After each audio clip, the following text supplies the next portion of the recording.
Rogers from UMass Lowell. Anna is a postdoc in the computer science department working in the text machine lab at UMass Lowell. She works at the intersection of linguistics, NLP, and machine learning, and holds a PhD degree from the Department of Language and Information Sciences at the University of Tokyo in Japan. Her current research focuses on interpretability of deep learning, evaluation of distributional meaning representations, and semantic compositionality. She also leads some annotation projects for sentiment analysis and temporal reasoning. Today she's going to talk about what's in your embedding and how it predicts task performance. So with that, here's Anna.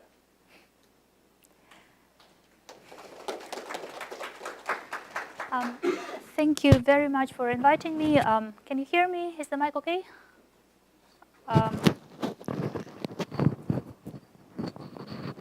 How does it sound?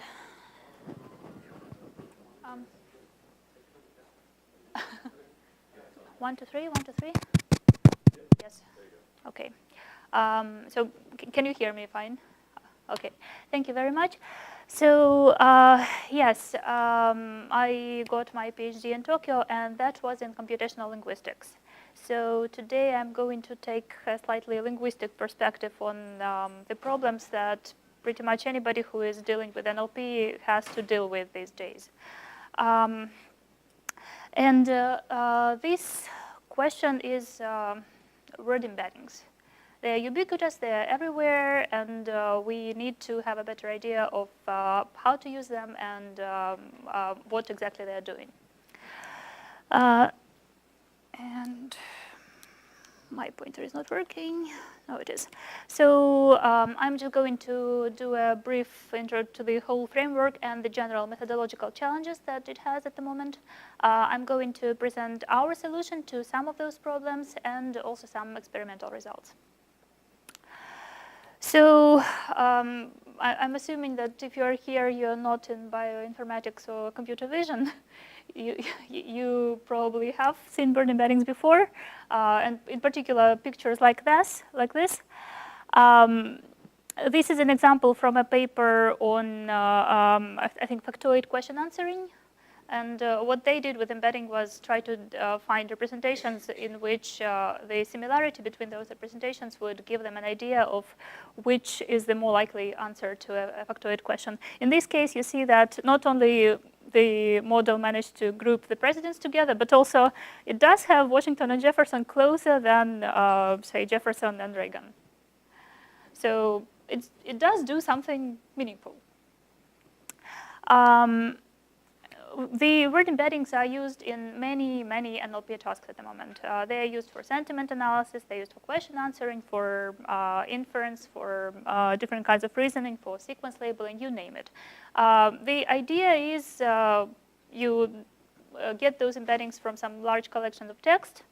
Either you train them yourself or you get them pre-trained.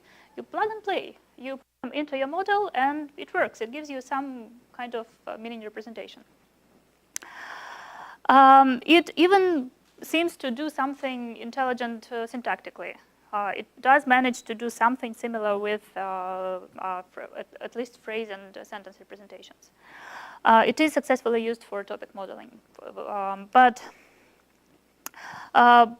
yes, this is the chief pitch for it. It's portable. You get it from you get it from a large collection of text, or you let Google do it on the 300 billion words that you will never have access to, and you just take it.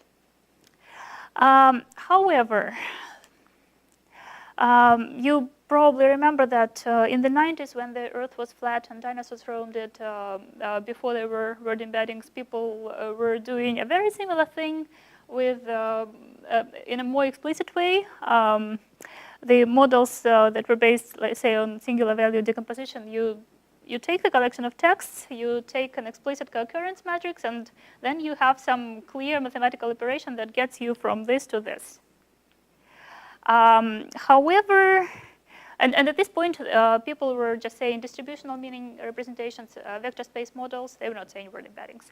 Word embeddings appeared at this stage, when the singular value decomposition was replaced by some fancy neural network that was predicting rather than counting the co-occurrences explicitly. So this is the Word2Vec, this is GLOV and fast text, although GLOV does something hybrid. The idea here, the big switch that happened here, is, I think, neatly summarized in this 2014 paper by Baroni.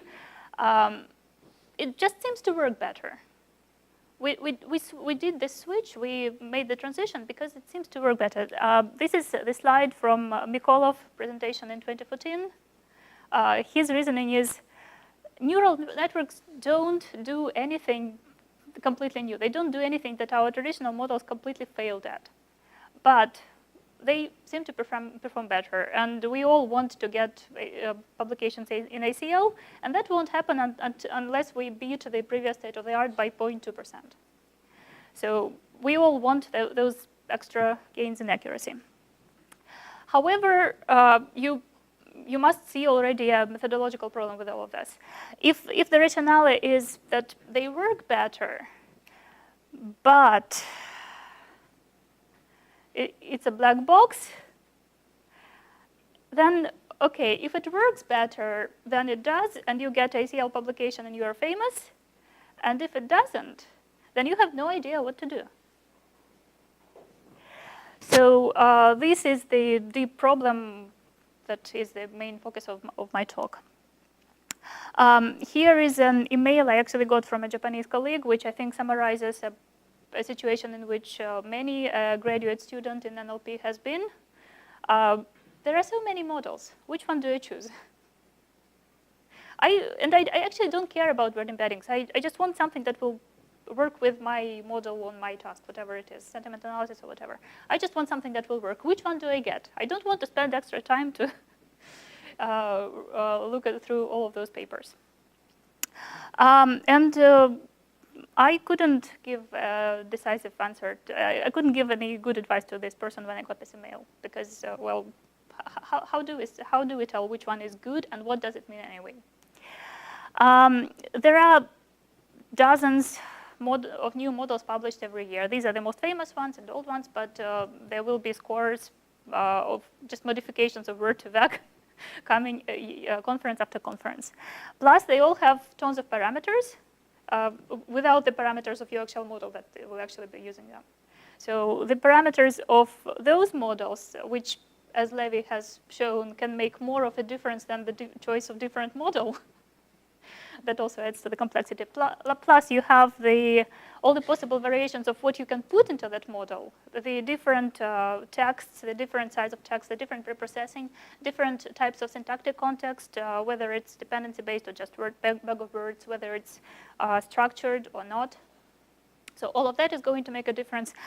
And most frustratingly, this is very new, the same model with the same parameters on the same text may give you very different results for different runs. This is a new paper that showed that Word2Vec, for example, for lower frequency words, the actual content of vector neighborhoods may be quite different for different runs of the model. So we have all of that. In addition to our not having a clear idea what we are doing to begin with. All of that means combinatorial explosion of choices. And there was a paper which I should have cited here, quite recent, in which the idea was basically to give up and to put another model to run all the possible embeddings on all the tasks and then to optimize all the parameters automatically. Well, you can maybe do that if you are Google and you have all the resources, all the computational resources to do that. But even if you do it, suppose that you do it, you are not any wiser in the end of it, right?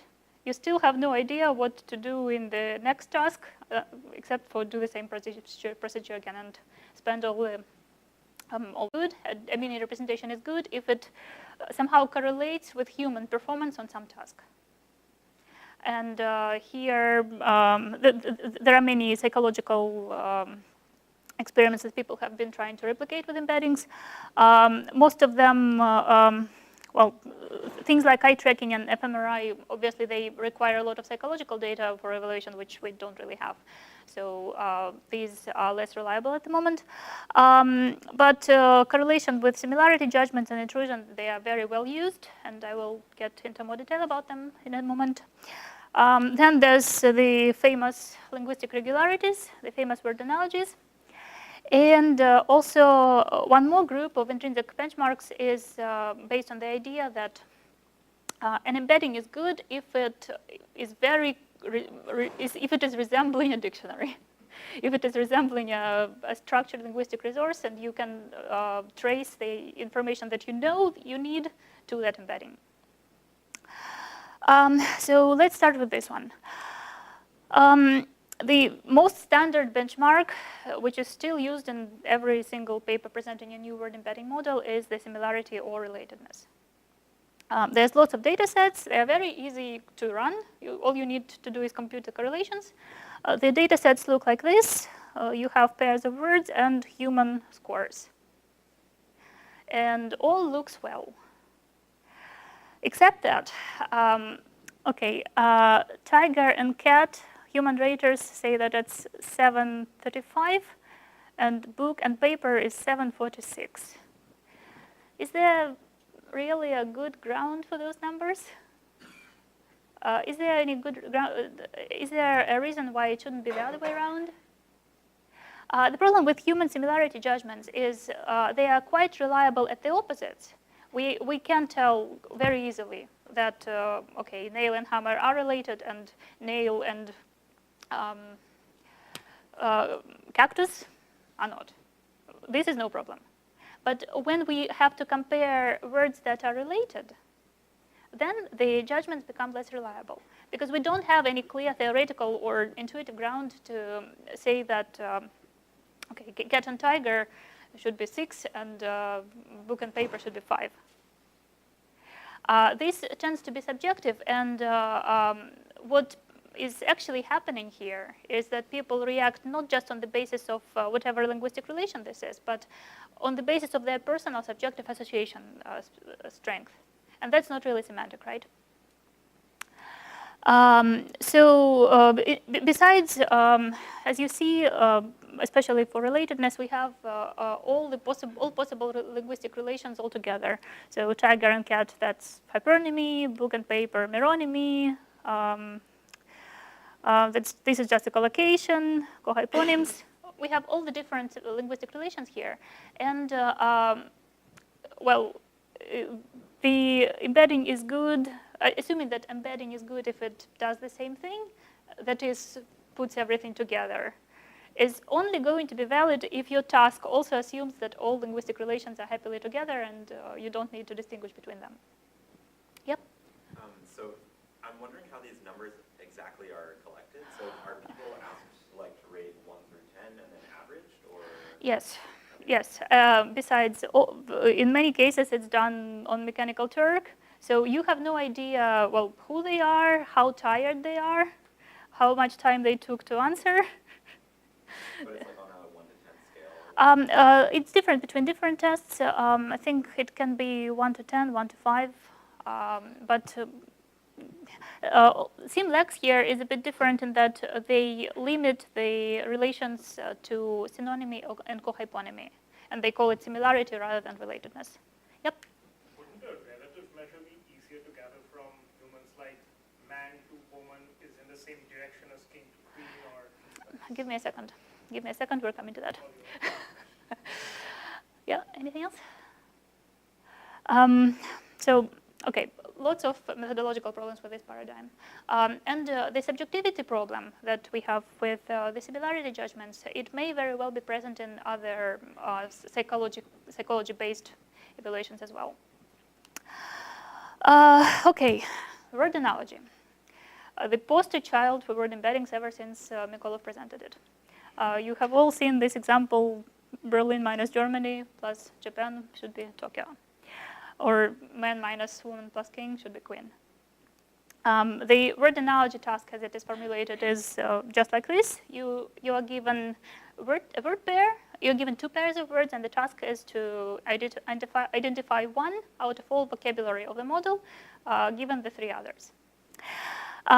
This was initially done on the Google test set with,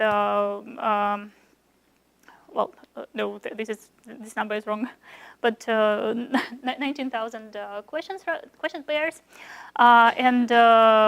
So there's about 9,000 semantic questions and about 11,000 morphological questions. And they cover 14 types of relations, and all seems well. And then and then GloVe comes in, and they say, okay, we have 80% accuracy on this test. And everybody says, wow. Now we have the actual meaning representation that actually does mirror something like the linguistic relations that we have. Well, this was usually illustrated with TSNE projections like this. You probably have seen this one. This is from GloVe. And it gives you this idea that linguistic relations are really like this. They're very linear.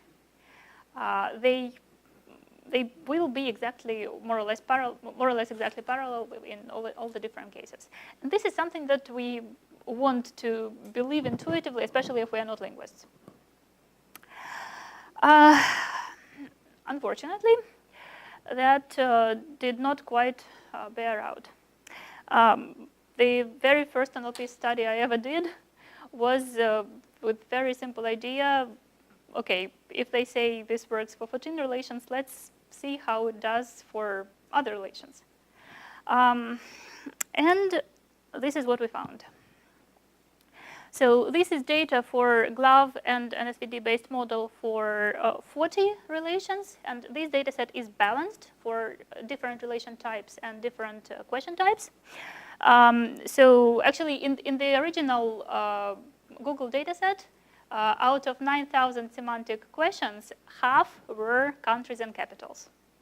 Just half of that. Now here, if you look, these are the inflectional morphology questions. So things like tables, chairs. And you see that the model does quite well on them. And that's about the range that we see on the Google test set. However, these is derivational inflections, derivational morphology. So things like kindness, happiness, or kindly. And you see that the performance here is not so good at all. Now, this is the lexicographic questions, so synonymy, antonymy, hyperonymy, and you see that the performance is basically non-existing. And here, we have country capital, and not much else. These are the encyclopedic semantic questions. So this is, I think, very clearly a case of an unbalanced data set misleading a large group of people. Because this claim of linguistic regularity, it clearly doesn't bear out. Yep. I have a question. Yep. I don't know if this makes sense, but when you say this is a balanced data set, it means like you have like roughly the same number of each category? Yes. So I don't know if this is something you can measure, but in practice, do these appear roughly balanced, or are they is it more common that in language? The word frequency. What? The frequency of the words that's in there. Relation in Oh, well, okay. But yes, every sentence will have inflectional morphology, I guarantee you that. The lexicographic semantics is also pretty much unescapable. This is more narrow, the encyclopedic semantics and the derivational morphology. Yes? If you're finished. So was it trained on a disbalanced data set and tested on a balanced data set? So this was trained, I think, on either Wikipedia or RNA corpus, so a web crawled corpus. Yeah? So my question was, you're testing it with all these types Yes. of relations balanced. Yes. But could it be because it's not trained on a similar, like did you train with the balancing as well? Well, it is trained, like with Google dataset, on a corpus. And the corpus has no idea you can't possibly balance this in a corpus. So yes, definitely there is some correlation between what relations are more pervasive in language, and we will get to why it is the case. But anyways, the initial impression was like this. Then we did one more paper, and we found that actually this method of evaluating, when you just take the vector of sets into account, it underestimates the amount of semantic information that's actually retrievable from the embedding. So we did something quite different. This is a reformulation of the analogy problem in the following way. Suppose you have 2 columns of words, so king, queen, man, woman, uncle, aunt, etc.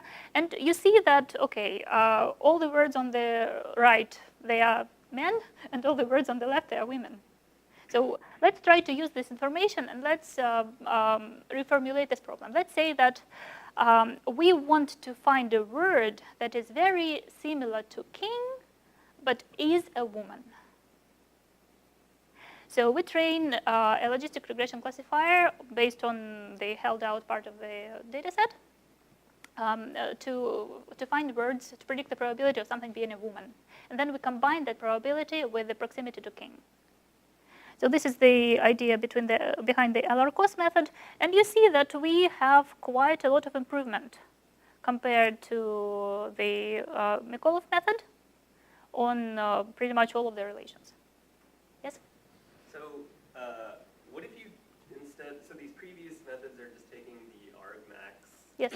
Like the most similar vector. Yes. Like B Yep. minus A plus Yep. A prime. Yep. What if you instead just looked at the rank of the correct word? Would this be similar to what you've done here? It seems like. Give me a second. Yes. So the takeaway here is not just that it's possible to solve analogies in a different way, and we should find even better ways to do this because it's clearly possible. But the point is, okay, the assumption of regularity led us to underestimate the amount of information that's actually in the embedding. So what do we say now? Is the embedding good because it is the most regular or because it has the most information? So our whole basis for evaluation, the assumption that embedding is good if it is very regular, that goes away. One more finding from yet another paper was this. Mikolov basically cheated when he formulated the task initially, because the formulation was as follows. Your task is to predict the queen vector from all the vocabulary, provided that you know that the answer is not king, man, or woman. These 3 words are excluded in the original formulation. And if you don't do that, what you're going to predict in most cases is woman. In most cases, it actually makes perfect sense if you think of it. Let's say you do tables minus table. It's pretty close to begin with, right? These 2 vectors are pretty close to begin with if the model is good. So whatever the remainder is, it is not large. It is not very significant. And by itself, it will not induce a major shift in the vector space. So that means that when you add this offset, you will always be staying in the vicinity of the original vector. And that's also what we found. You have much better chances of finding the correct answer if it is close to the source vectors to begin with. So I guess that all just shows that we do need to make sure that we interpret we try to look into the data and interpret what we're seeing instead of just getting this one score and publishing a paper on it. Although that does get you famous. Some other fundamental problems with both similarity and relatedness and analogy is this. They are data sets. So the very idea of testing on them assumes that what you're interested in is how the model encodes this general vocabulary. And that may very well work if you are doing sentiment analysis, but suppose you do biomedical entity extraction. How the model performs on these pre-selected and unbalanced samples of general vocabulary will not necessarily be indicative of how it does on your specialized vocabulary. So that's a problem with any evaluation method that is based on a fixed data set, because this one data set has to accommodate all the possible cases. And one more fundamental problem is, well, yes, they all assume that there is some one magic number that will tell you how good your representation is. And it doesn't seem to be the case. Once again, let's look at this example. What does it even mean for an embedding to be good? Okay, so the solution that we have proposed in this recent Colleen paper is something quite different. We call it linguistic diagnostics. And linguistic diagnostics is not a data set. It's rather an evaluation methodology. And it does not assume one single metric that will work for all cases. This is likely to work against us because people want one single number that will be nice to put in a column. But that just doesn't work. So here's the general idea. You choose whatever vocabulary you know is important for your task, or you take our sample, which is balanced for different groups of general vocabulary, and you actually get the material, you sample your embeddings. You get the neighbors, you get the vector neighborhoods from the embeddings, together with the similarity scores. And then you annotate them with all the possible linguistic relations that you can find in these word pairs. So if you see colors, you want to put a note that this is an inflected form, or that they are synonyms or whatever. And then you calculate your scores. You see how it does on different linguistic relations, and then you have some idea of what exactly your model is doing and what information it encoded. Clearly, this step is not easy. This is why we developed a free Python library, which is called Linguistic Diagnostic Toolkit. So what it does is exactly that. It tries to do the annotation for you. It uses all the dictionaries we could find, all the morphological and derivational patterns that we could find to try to annotate all the possible kinds of relations. This could go multilingual. At the moment, it's except for semantics, everything is just English, but semantics is multilingual, and you could pretty easily add the patterns for your language if you can just list them. So this is the general idea.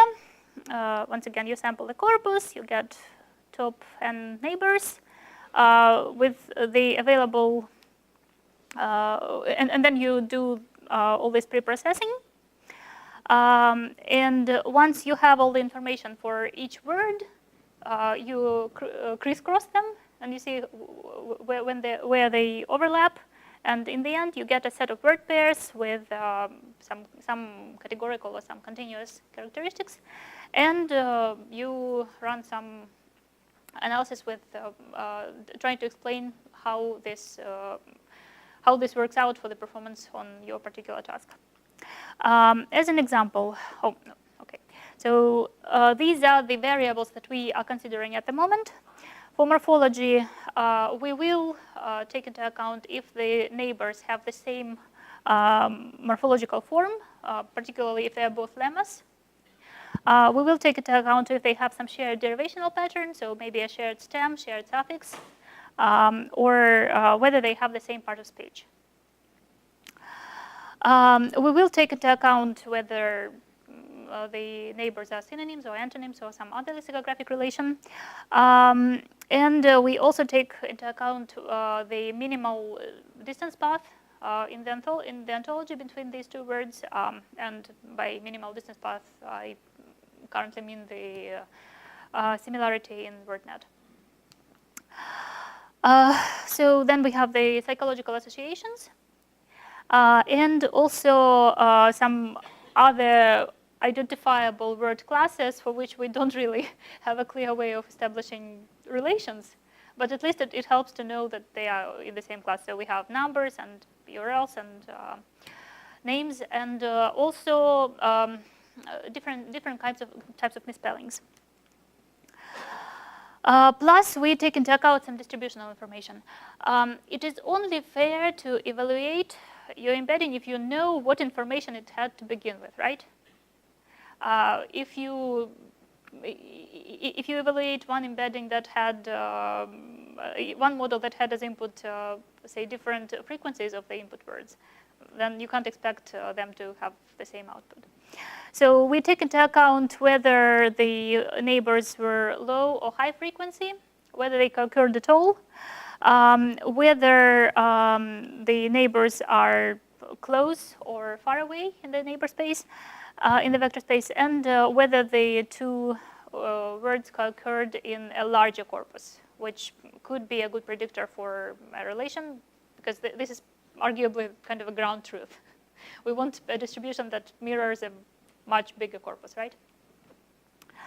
So with all that, here are just a few snippets of how the library works. You can use it to parse Wiktionary. With caveats, Wiktionary is very hard to parse. It does provide you the interface to Wikisaurus and BabelNet. For BabelNet, well, BabelNet is the largest, but you do have to have an account and a free day and a daily quota on the number of queries. So in our workflow, this was like the last resort. We first look in WordNet and Wiktionary, and then if we can't find it anywhere else, then we go to BabelNet. So then we have some normalization routines, because if you remember the output from fast text, a lot of vocabulary in the word embeddings are actually words that are just misspelled or that have some preprocessing noise. So we won't be able to establish any relations unless we normalize. And just like that, with one click, you can get all this information about a word. And once you have this information about a couple of words, you can also get something like this, which will tell you which relations hold between these two words. No guarantees. This is not perfect. Nothing based on a dictionary ever will be, but it's the best that could be done, I think, with all this. So, right. Given all that, let's run a real experiment. So we had 60 embeddings, GLAV, Vertivac, and Skipgram, GLAV, SIBO, and Skipgram. And they were trained on the same Wikipedia corpus with 4 different types of syntactic context. So linear bag of words, symmetrical, and bound and unbound, and also dependency-based embeddings, bound and unbound. These were embeddings published by these guys for a study on types of syntactic context, and they are downloadable. The project website has all the links. So there were 4 different vector sizes, and because this methodology is based on the exploration of vector neighborhoods, we thought it would be fairer if we also trimmed all the embeddings to have the same vocabulary. So that you could choose to do that or not, but let's first see what happens if we just give them the same options. Yes? I assume they all had the same window size. Did you explain? Well, they can't have the same window size because they have different context types, right? So bag of words, that was always window size 2. And dependency-based, well, it's dependency context, so there's no window. Because they had different context representations to begin with, the vocabulary also was different in the end. But we trimmed all vocabulary to the same set. Okay, so then we got a balanced random sample of 908 adjectives, adverbs, nouns, and verbs in different frequency bins, and not proper nouns, and morphologically monosemous, according to WordNet at least. We're not saying this is the best sample on the planet, but it should be quite representative of the general vocabulary, except that we excluded the morphologically polysemous words, which would exclude a lot of very common words. Say, we wouldn't have a word like cat because that's also a verb. So for each of the which of these words, we drew 1,000 neighbors from each of the embeddings. So 60 embeddings. You do the math. And then 908,000 pairs were annotated with our library. As it turned out to be later, that was a complete overkill. We got pretty much the same results when we trimmed it down to 100 neighbors, so you can save the queries. To compare our methodology to established methodologies, we compared our scores to what we got when we evaluated the same embeddings on intrinsic and extrinsic tasks. So for intrinsic tasks, we had all of this, including the analogy. This is the big analogy data set.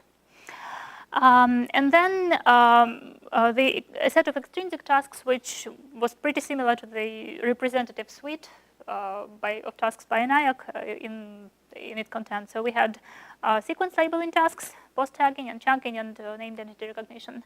We had polarity classification at sentence level and document level. We had subjectivity-objectivity classification and inference.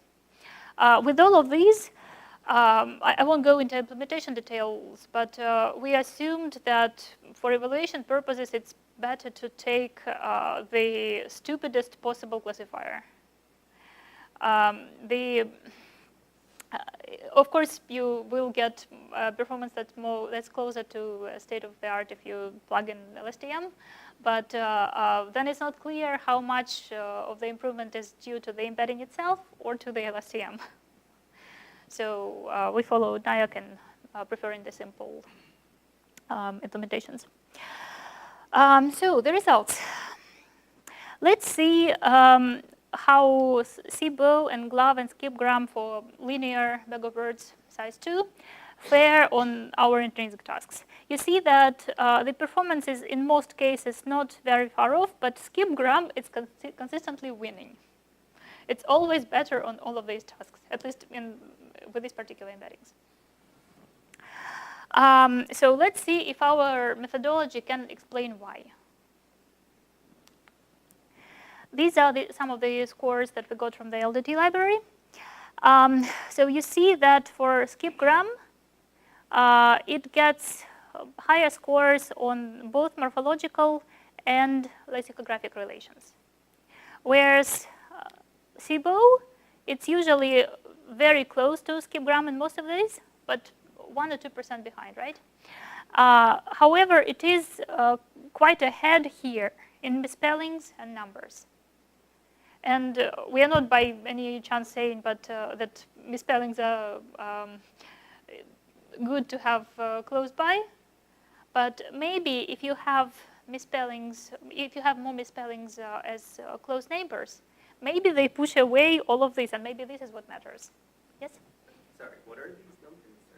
So these are the LD scores from our library for how many neighbors demonstrated this relation for an embedding. Say, how many synonyms were there, or how many antonyms, or whatever. So I'm not saying that this is definitely the answer to this problem, or why the performance was different. But it does give you some idea about where you can start to look. Sorry. Yes? So it's the percentage of neighbors that... For binary relations, yes, it's a percentage of relations in the neighbors. Okay, so like we wouldn't, the upper bound for all of these is not 100, right? Actually, it can't be 100 because there can be several relations in the same pair. Say cat and dog, they are both cohyponyms and shared morphological forms, right? There won't be 100. Right, so it's kind of hard to interpret. Right, yeah, well, higher means more of this relation. Right, but like if I had, say, 80% synonyms, that might be bad, right? Or Now that depends on the task. Let me get to that. So, yeah, the core idea here is that these scores, they give you some idea about what went wrong for SIBO and maybe why the performance is the way it is. A very interesting thing happens with concurrence information between GLOV and skipgram. You see that GLOV performs quite similar to both SIBO and skipgram in most cases, but not here. So it's much behind. And it's much behind in capturing neighbors which were low frequency in corpus, so more difficult to construct a representation for. And it is much worse for non-co-occurring neighbors, which is the neighbors that are related but never actually co-occurred in the corpus. Let's say cat and dog, they are related, they should be pretty close, but actually in your source corpus, they never were in the same sentence together. It just happened to be that way. So the model has to induce that relation based on the broader pattern that it sees for cat and dog. And skipgram and SIBO, they do much better at that than GLOV, which kind of makes sense given that GLOV does have a matrix, a concurrence matrix. Another interesting thing here is, yeah? So if I understand it correctly, all of these metrics are basically computed by taking an embedding and then computing like a local neighborhood and evaluating some task on that local neighborhood. No. These are our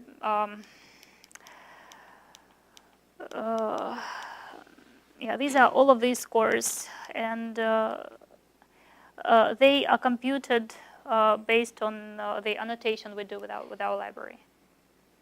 So you take the neighbors, you annotate all the possible relations, and then you count how many of each you had. Right. So I guess my question was, like, do you think that there's valuable information to be gained from things that are not the local neighborhood? Relative distances between things. Definitely, we will have, we do take it into account whether the neighborhoods are dense or sparse. But yeah, I just don't have it on the slides. But yeah, definitely there's tons of other information. I'm by no means suggesting that this is the only thing that can be done. However, as for vector regularities, I hope the work on analogies showed that that might not be a very good direction. So, right. We do see that with this technique, we can see that GLOV and SIBO do something very different. And we can further confirm it by seeing how it changes when we vary a parameter. This is just an example of the vector size variation for determining the on the number of words that were related but never occurred in the corpus. But the model was still able to capture the relation. So for skipgram and SIBO, they are very similar, and for them, there's the more dimensions they have, the better. The more such relations they are able to capture.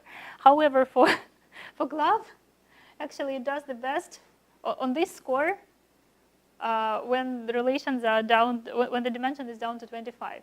And that makes perfect sense because that means that only by forcing it to really condense, You're forcing it to see the larger pattern of relations between words. Once again, this may even not hold for a different trained model of glove and word-to-vec, but at least in this case, that's what we see, and this is something worth exploring. Sorry, I just want to understand. Non-referring neighbors means they're neighbors in the vector space that didn't co-occur in the context? Yes, but they are related and should be related, right? As another example, when Levy presented the original paper on dependency-based embeddings, the claim was that these embeddings, they capture more of synonyms and cohyponyms than regular skip-gram-based embeddings. Now we have a way to test that claim. So these are this is the number of synonyms in words in the vector neighborhoods for dependency-based and linear embeddings. And we see that actually dependency and linear is not it does not make as much difference as bound versus unbound. Yeah? Sorry, I had a question on the last slide. Was this with a window size of 2? Yeah, this is window size 2. Okay, so a non-co-occurring neighbor is defined as not in Not that window? yes, not being in that window. I see. So have you done this with other? No, this is only for. Okay. It might be like, I think some of the implementations for skip-gram and maybe SIBO also have a higher than reported window size. They're actually throwing out some words. So Yes, that's very true. that could be not happening in glove, maybe. I don't know. I don't know either, but now my point is now we have something to test and to see what they actually did. So yeah, here the point is actually the claim about synonymy does not bear out so well. What matters is not the type of context, not dependency versus linear, but bound versus unbound. And the biggest takeaway from this paper is this. This is probably unreadable. So you can have a look at this chart at this address. But these are Spearman correlations between all the LD scores that we had and all the intrinsic and extrinsic tasks that we had. And the first thing you see is this big red blob. And the big red blob is the correlations between all the intrinsic data sets, similarity and relatedness and analogy, with each other. So that means that they are all doing exactly the same thing. Now, you will see that this is the correlation with extrinsic tasks. And you will see that these traditional intrinsic tasks, they do quite well correlating with this part of extrinsic tasks, but not this. And this part happens to be sequence labeling tasks, while everything else is more semantic. So this is inference, sentiment analysis, subjectivity, and relation classification. If we, actually there was a paper in 2016 that just compared the correlations of similarity and relatedness data sets on sequence labeling tasks, and they found that they did not really correlate. And this is also what we see here. However, we do see that they correlate for a wider sample for these other tasks that they did not take into account. But now with LD, we have an actual explanation why. And the explanation goes right here. So these are the correlations for the lexicographic semantic relations. And you see that they correlate quite well with performance on the intrinsic data sets, similarity and analogy. And this is synonyms and antonyms and cohyponyms, exactly what these data sets tend to include. So pretty much these LD scores, they would do for you what these data sets do. However, we also have this group, the morphological factors. She had parts of speech, she had derivational patterns, she had morphological form. And we see that there is a very clear pattern here. They all do correlate with those sequence labeling tasks and don't correlate with anything else. So we have an actual explanation what's going on. Yes, different tasks actually call for different linguistic information in the embedding, which means that likely you cannot have one number that will tell you how good your embedding is for all of the tasks. And we know, with this chart, we know, well, what factors may be important for you if you want to do sequence labeling and what you want to try to fine-tune and get more of. Or overfit, too. So this is our biggest finding, I think. You also see that associations, psychological associations, they don't correlate so much with any tasks. And that could explain why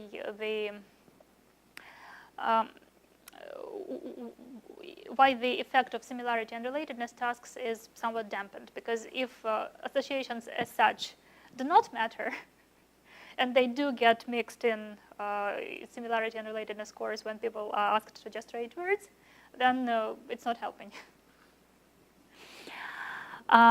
We do see that misspellings unusually are good for semantic tasks, and this actually also makes sense. Misspellings are a quick way to lematize, so to say. If you have all the misspellings of the same word close together, it will tell your model at least that this is roughly the same concept. So that could be helpful. You see that it's good for semantic tasks to have far neighbors. So a lot of neighbors that are below 0.7. I'm not quite sure why, but and it's good for morphological tasks, but not semantic tasks, to have low frequency neighbors. I guess that's because not all morphological forms are equally frequent. And for you to fare well on morphology, you would have to capture the morphological relations irrespective of the frequency. But this is a lot of guesswork. Basically, this paper was such a lot of work that we just managed to get out these ideas and suggestions, but there's a lot of work to be done on this later. Is this heat map averaged over all the different types of embeddings? This is correlations, Spearman correlations for all of them except for, yes, for non-co-occurring neighbors, we only took into account the the linear bound context, because that's the only one for which we had information. Okay, so if you just looked at a single model in configuration, this could look much different? A single model will give you scores like this. I see. Yes. And well, yes, but you do this because you want to choose between different models, right? Right. Now, all of this data with tooltips and readable is online, and the actual numerical data are also online. And there's leaderboard, and if you want to train something on our corpus, the corpus is also there. So the key takeaways are that, yes, we do have at least initial proof that, yes, different tasks do require different information. And therefore, we can't have a one-number evaluation. Surprisingly, we don't have actually quite perfect correlation between semantic and morphological categories because, let's say, WordNet ontology path, this is kind of semantic, but it doesn't seem to matter for morphological questions, and apparently it does implicitly contain some morphology. So it's not as simple as say this is semantics and this is morphology, and I just want one of those. Now, another I guess bad news is that tasks correlate between each other stronger than with any individual factor, which means that no, you can't just overfit to one parameter. You have to have a good ensemble of all of that. And yes, psychological associations do not help much. There's a lot of future work to do on this. We need to just run all of this again and see that, yes, we actually didn't dream all this up. We need to do this for more models. We need to get all of those modifications of Word2Vec and see whether their claims actually make sense now that we have, now that we see that what exactly they're doing. In addition to comparing word embeddings, we can just as well use this for comparing hyperparameters and for identifying the good practices for different kinds of tasks. We can use all of this information. I hope we will use all of this information to actually develop embedding models. Because right now, what is usually happening is we draw some architecture on the board and see if it works. But we can now make some hypotheses and see if they bear out. Yes, generally have a better idea of what's going on with those black boxes. So this is the project website, and you can also get the slides. And thank you very much.